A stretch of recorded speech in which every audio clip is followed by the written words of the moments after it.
आज हम देखेंगे कि जो वर्ल्ड वार वन थी ये स्टार्ट क्यों हुई और इस वर्ल्ड वार वन के अंदर करोड़ों की जो आर्मी थी वो किस तरह से मर गई और जो करोड़ों सिविलियन लोग थे वो किस तरह से बेगुनाह कत्ल हुए और जो दुनिया का निज़ाम था वो किस तरह से दरहम बरहम हुआ और बाद में किस तरह से मुख्तलिफ तंजीमें जो थी वो वजूद में आई।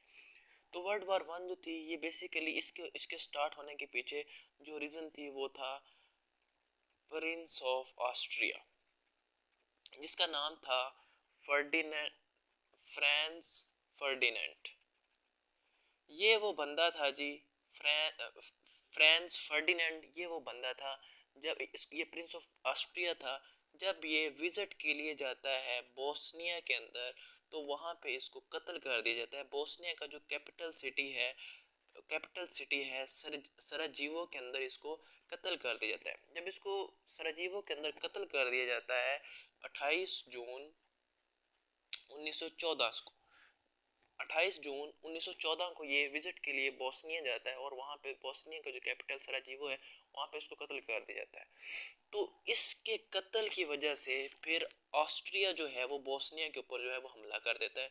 जो ऑस्ट्रिया है ये बोस्निया के ऊपर जो है वो हमला कर देता है। जैसे ये हमला होता है तो जो पूरी दुनिया होती है ये दो ग्रुप्स के अंदर डिवाइड हो जाती है।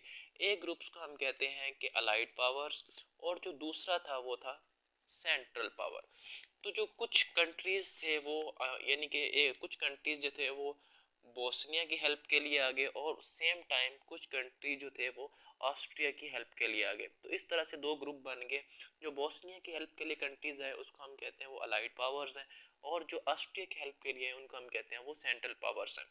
तो ऑस्ट्रिया की हेल्प के लिए जो हम कह सकते हैं जो मोस्ट इम्पोर्टेंट कंट्री जो थे वो आए थे वो इसके ग्रुप में कौन से थे? इसके ग्रुप में फ्रांस था, यूके था और यूएसए था, जो कि बहुत लेट आया था। वो भी हम देखेंगे कि वो क्यों लेट आया था। और जो ऑस्ट्रिया था इसके ग्रुप के अंदर जो ग्रेट ऑटोमान अम्पायर जो था उस वक्त वो आया था और जर्मनी और दूसरे भी कंट्री थे, लेकिन जो मेन उस वक्त की कंट्री थे वो ये थे ऑटोमान अम्पायर और जर्मनी था। इस जो क्वेश्चन के अंदर अब क्वेश्चन यहाँ से आता है वो ये आता है कि उस वक्त जिस वक्त ये वर्ल्ड वन स्टार्ट हुई तो जो यूके का उस वक्त प्रेसिडेंट कौन था और प्राइम मिनिस्टर कौन था?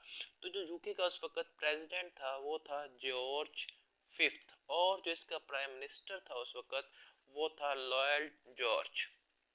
तो जो इक्वेशन के अंदर क्वेश्चन आता है यूके के रिलेटेड कि इस अलाइड पावर के अंदर जो यूके था उसका प्रेसिडेंट और प्राइम मिनिस्टर उस वक्त कौन था? तो वो ये था।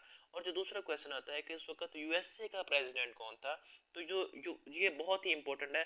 तो जो यूएसए का उस वक्त प्रेसिडेंट था वो था विड्रो विल्सन।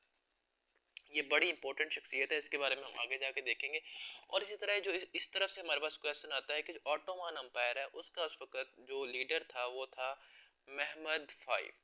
तो ये जो हमारे कमीशन के एग्जाम है के अंदर जो क्वेश्चन आता है इसमें से वो ये आता है। और जो इस जंग के अंदर यूएसए था वो 1917 के अंदर शामिल हुआ था और हम ये नेक्स्ट देखेंगे कि ये क्यों शामिल हुआ था।